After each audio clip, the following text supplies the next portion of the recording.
Hi, if you like the video, please remember to subscribe.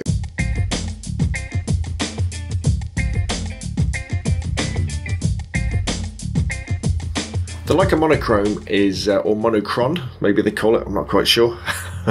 It's a £5,000 digital camera, a kind of a digital optical hybrid with an optical rangefinder and a digital sensor in it that only shoots in black and white. Now, I've got a Zorky 4K, so I like rangefinders. That's a 35mm film rangefinder. Great camera, takes nice photographs. I've shot once, I had a Leica camera once, but I kind of, you could say it wasn't a real Leica. It was a Leica Z2X, which is, I think, was made by Panasonic. Again, it was a 35mm compact. But I can appreciate why people like shooting with Leicas, because they're made incredibly well. It's a nice, simple way of shooting. And they take amazing photographs. Saying that, if you if you ever want to see how, I want to say this fairly, it's very easy to take an out of focus shot with a rangefinder. Just check out the Leica pictures on Flickr, and you kind of see. But that goes for all cameras, doesn't it? So I shouldn't really just pick on people who've got Leicas. But anyway, so for the price of a decent second-hand car, you could have a camera that doesn't take colour photographs. So you may well thinking, well, wait a minute, why would you want that? Well, only shooting in black and white can be really useful, and seeing black and white photos on the back of your camera.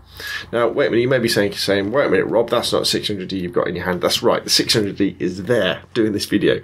But when I flip the camera around and we look at how you can turn your 600D into a black and white only camera, yes, you'll see the 600D. Because the beauty of shooting in black and white is that it teaches you how to see in black and white. Because quite often, I don't know about you, but I'll be out and about, I'll be taking photos and I think, gosh, that would make a really nice black and white photo, I think. And I take the picture and I obviously check it on the back of my screen, which is in colour. I get home, I convert it, and it might, you know, often they're not that particularly good, and I've got to do lots of playing around with the photos to make them into decent black and white, which isn't that great. However, if you set it so your camera only takes photos in black and white, and you see black and white pictures on your LCD screen on the back, it changes things, because you can take a picture and go, oh, that doesn't really quite work. Why doesn't it really quite work? Well, because the tones, if you like, of the reds and blues in that picture, when I take the photo in black and white, they actually become the same shade of grey. So I should be looking for different colours to make that different kind of mix that you get from a black and white. Or maybe I should be using a different electronic filter, like a red filter, a green filter, or a blue filter, which I'll show you how to do as well. Now, you may well be thinking, well, wait a minute. Okay, well, why don't I just take the photo anyway? Well, because we're trying to train ourselves to see in black and white. And also, the really cool thing is that if you shoot in RAW, what happens is when you take the photo with your camera, the LCD screen on the back of your camera will show a black and white JPEG, but you've actually got a colour picture in RAW. So when you go into Lightroom or Aperture or Picasa, if you think the black and white wasn't very good and the colour looks better, you've got a colour photo there anyway. So let's flick the camera around. Let's go over to the Logitech C920 webcam, and I'll show you the settings you can put into your 600D T3i in order to turn it into a Leica Monochrom black and white only camera. Right, let's have a look at changing our Canon 600D T3i into a Leica Monochrom, whatever. So here we go. So I'm in aperture priority mode. Now, first things first, quality. If you shoot in RAW, when you take a photograph, when we turn the camera into a black and white camera, what you'll see on your screen on the back is a black and white photograph.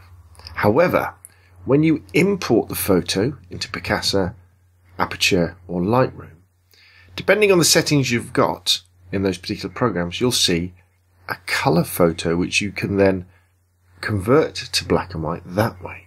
Or sometimes if you've got it to set to apply the picture styles, it will appear in black and white, but you will be able to put the colour back just by resetting the picture style.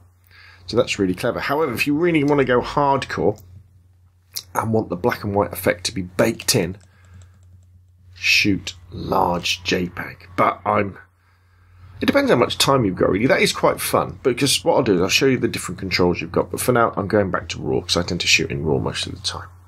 So we do that, and then what we do is we go across and we go down to picture styles. And picture styles are they're really ways of controlling how the JPEG photos come out, because when you shoot in RAW, none of these picture styles get applied to the RAW image. You've got to put them in post-processing. But what we can do is, if we can go down to Monochrom, we can set that, and now the camera will take a black and white photo. So if I just take a picture, you see it says black and white, isn't it? Now, if I was to look at that, transfer that photo off my camera onto my computer, onto my laptop, and look at it, it would be in colour. So we can go around, and that enables us to basically, we can review our photos, and we can go, oh right, yeah, that makes a nice black and white. Or we might want to say, well, actually, we need a little bit different. And what you can do is, if you go into menu, picture styles, Monochrom, but press info, see, I don't know if you can see that, it says info, detail set. You press the info button, and we can put a filter effect on it. We could put like yellow, orange, or red. Now, when you're shooting black and white in the old film days, if there was a nice blue sky on your landscape photo and you wanted to darken it down for dramatic effect, you'd put a red filter on. If you want people to, now I'm probably going to get these wrong, if you wanted like a softer effect, you could go to yellow or orange, and green is really funky too. Or we could say none. And we can also tone it. So we could add a sepia tone, blue, purple or green. But I'm a bit of a black and white purist. I think a black and white photo should be, well, black, white and grey. We don't really want any tones. So we'd say none to that. But you could add that as well. In fact, I tell you, let's add a sepia tone. We could change the sharpness and the contrast. So let's, the contrast is quite high, so let's leave that there. But, you know, you could adjust that to get the look you wanted. So let's put a red filter on. Let's take another photo. And then, there you go, you've got a sepia tone. It might be difficult to see on the video. So let's quickly change that back. So info to go in, to get rid of that red filter. And let's get rid of that sepia. So there we go. How easy is that? Now to get back out of it, again, you would go menu, picture style, and set it back to auto or standard. I tend to shoot in. So again, remember these styles are only being applied to the JPEGs you shoot or the picture, which you see on the back of the screen, which is black and white, because that is the embedded JPEG in the RAW.